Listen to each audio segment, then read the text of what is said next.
Welcome! I'm so glad you're here. I'm Gila Ross, parenting educator and coach, author of Living Beautifully and host of the Confident Parent podcast, bringing you the content you need to bring more ease, joy and love into your parenting so that you can show up as the parent you want to be to your children. Incentives and deterrence, rewards, punishment, whatever you want to call them.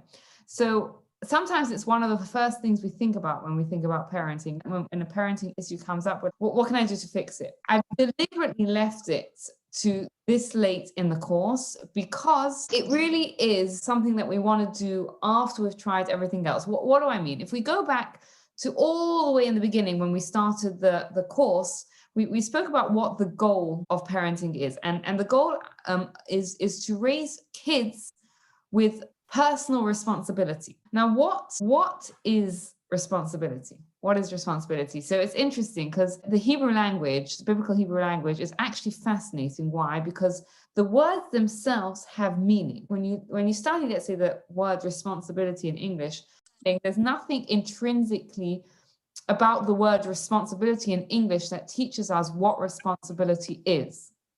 Now, in Hebrew, there actually is, because the Hebrew word for responsibility is achrayot. When we talk about our goal of wanting to raise responsible adults, is the word achrayot has within it the word acher, which means after, right? Now, what does this teach us? Is it teaches us that part of responsibility is recognizing that everything that we do has an after, right? Every action that we take now has a consequence. And we want our kids eventually to grow up and understand that, right? If you think about a baby, they learn it, right? They throw something off their high chair and they realize that, like, hold on a second, if I throw it off the high chair, it's going to fall on the floor. And if I do it enough times, maybe my big sibling will laugh at me or whatever. I'll get a reaction, right? Our kids learn it. And we also want to teach them. Like, if you say something not nice to someone, you're going to hurt their feelings, right? At the end of the day, the goal for our children is to raise responsible children. And that means teaching them and helping them to understand that every action that they take has a consequence, and that is a consequence that is both in this world, and it impacts our soul, it impacts our life, impacts others.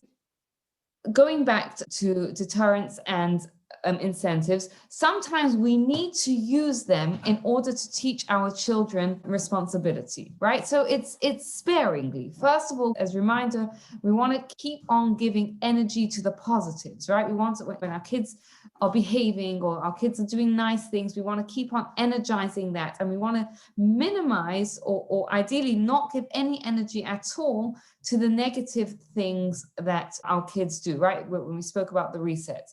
Now, has anyone here ever had a situation where you feel like this is not enough? I need something more. Anyone? Yeah. Yes. Okay. Anyone else? So what do we do then? So let me ask you the question. What is the purpose of a reward? What would you say the purpose of a reward is? Well, it's like energizing their positives. So if they do something good, you're praising them for it. Okay. And also, when you give them a reward, it's like an incentive. So then they want to do something good again to get another reward. Right. So to sum up what Becca said, I would say it's to energize the positive and to encourage more positive. Is that correct, Becca? Yeah. Okay. Anyone wants to add anything to that? We use rewards to Zara to do what we want her to do. Okay. So, for example, if I know she needs to do a poo on the potty, I tell her, you'll get a chocolate button if you do a poo, and then she'll maybe do one, even though she's scared of doing it. And then she gets a reward if she does it. So to get her to do something I know she needs to do. Right. So I want to just I think you raised a very good point, and I want to emphasize what you said, because it's to encourage something positive, but it's also to help her kind of over a fear, right? Because, and that's very, very common with children that are toilet training, right? You know, they're scared of it, and you're giving them the rewards, and it kind of helps them stretch past where they are, where you know they're capable of doing it, and to overcome that fear. So I think we have a couple of things here that we would say is for reward is to encourage more good behavior, to encourage behavior, and sometimes to help them over I would say sometimes it's a fear, sometimes it's a resistance. So to help them over a resistance to a behavior that we want to see. An incentive or reward is an occasional measure to help a child whom you love overcome natural resistance to achieving that which is actually within their capabilities. That sounds fair? Yeah. What is a punishment? It's like a consequence. Yes. What is the purpose of a punishment? Oh, to naturally make the child aware that they've done something wrong or inappropriate, and if that situation ever happens again, that they can act in a way or a manner that is appropriate. Yeah. Yeah. Okay. To teach them that something that they've done is inappropriate, and to help them sort of understand. A punishment is an occasional sanction to help a child whom we love understand the negativity of a given action and to deter repeated behavior, right? So I think it's important to understand with reward and with punishment is that firstly, they're occasional. Secondly, they're coming from a place of love, and they're there to either help a child overcome natural resistance to doing well, or to deter them from doing negative behavior. Now, I'm not sure we're going to get through both tonight, so we're going to start with focus on deterrence, just because I wanted to spend a little bit more time on incentives, and I'm not sure we're going to have time to get to it. Okay, so before we punish, before we give a deterrent, whatever you want to call it, there are several questions that we want to ask ourselves. Okay, so ideally we you know, this is tool number 5, live the message. We're doing it from a place of calm, a place of thinking it out. And there's very rarely any situation in parenting where we can't, obviously if a child runs into road, then that's a situation where you just have to go and pull the child away. But very often in parenting, there's nothing wrong with stopping and thinking before reacting to a situation, especially if the child is not in any immediate danger. So obviously if the child is in danger, then you have to step in and stop that. But other than that, so the questions we can ask ourselves is, what will my child learn from this, right? Which is different to the question of, what do I want my child to learn from it? Okay, why am I doing this? Why am I going to punish my child? Is it because I've had enough? Or is it because I've thought it out and this is the best, you know, this is a situation where the child needs a deterrent? Is there an alternative? Is there something else I can do? And is the issue really important, right? So before we issue a deterrent to a child, we're really thinking about this. Is this something, is what I'm expecting from the child, is that a fair expectation? What will my child learn from the consequence that I'm going to give them? And is it really important, right? So ideally, the answer should be like, I've asked my child to do this. I know they're capable of do this. They keep teasing their sister, or their brother, even though I've asked them not to. And I know that they have the capability. So I'm going to have to teach them that that is not acceptable. So that being the case, there are different options. Once we have decided in our mind that there is no alternative, and it's important, right? Because it's not something that the child is necessarily just going to grow out of, right? It's not that they're going to, you know, grow out of it and they're going to be fine, but it's something that we actually need to help to learn to stop doing. Then there's different options. Option number 1, which would be the first case, would be to do something like a reset, right? Where you've spoken about, you know, the child knows what their expectation is, right? For example, if it's a case where they keep pulling their brother's hair, right? And they know they're not allowed to. So you could tell them right away, that's a reset. If that doesn't help and they keep persisting with it, then we can step into a consequence.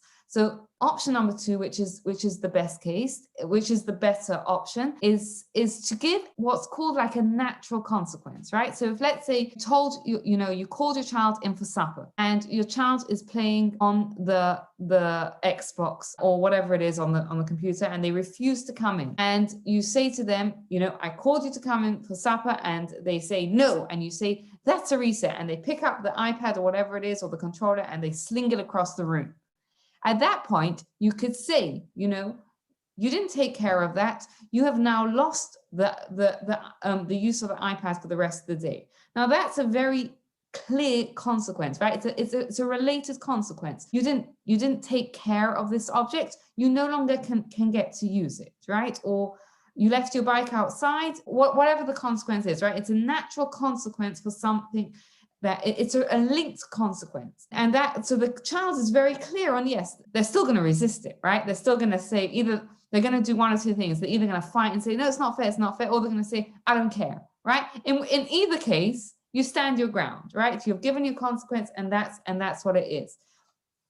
Now, not always is there a clear a natural consequence that you can give, or you may not want to go down the natural consequence. So, for example, if, let's say, your kid, you tell your child's a bit older, and you tell your child, put your bike away wherever it is safe, and they leave it in the front lawn. Now, you may not want to give them the natural consequence of leaving the bike there, and maybe it'll get stolen, right? So in that case, you may have to give a consequence that's not linked, right? And so it's lost. It's basically like a loss of an unlinked privilege. And how we do this is, number one, it's got to be reasonable, right? So if, let's say, your child pulls their sister's hair, for example, their brother's hair, you can't say, right, your birthday party's cancelled for the next 3 years because you did that, right? That's a little bit, especially if you're in May now and their birthday's in November, right? Like, it's not reasonable. In order for it's got to be, number one, reasonable. Number two, it's got to be temporary, right? So it's got to be something that they get the consequence, and then it's over, and then you can get back into the positives and the success, and finding the success and really building them up from the success. And the flip side of that is that it's got to have an impact as well, right? If you're going to tell them, you know what, you left your bike outside and you can't ride your bike until tomorrow morning, when they're going to sleep that day and they're not going to play with their bike anyway until they're not going to want to go biking until the next morning anyway, that doesn't work. It has to hurt enough to be a deterrent, right? If we go back to what the purpose of it is, the purpose of it is to teach them that it wasn't appropriate and to deter future negative behavior. So it's got to be reasonable, it's got to be temporary, and it's got to be something that has an impact. So just to sum up what we spoke about in terms of deterrence, right? The purpose of a deterrent is we do it when we're using the tool of living the message, and we are doing it in order to teach them that what they did was inappropriate and to deter future negative behaviors. So ideally, we would use a reset, and hopefully that would work. If that's not helping, if the child is still doing it, or the child still needs something extra, then choice number one is a linked consequence, right? Something that's very clear that comes afterwards. And if there is no clear linked one, then a loss of an unlinked privilege, which is reasonable, temporary, and has a little bit of an impact, enough of an impact so that's not going to do that. They're not going to do that again. All right, thank you. Next week, we will look at incentives and how to use them, including how to use star charts, treats, rewards, all those sorts of things. Thank you so much for taking the time to listen. I'd love to hear your feedback, and if you enjoyed this episode, you'll love my book, Living Beautifully: How to Bring Meaning, Joy, and Love into Your Life, based on the timeless wisdom of Pirkei Avot. And please take a moment to rate, review, and subscribe to the podcast so you don't miss out. Have a wonderful day.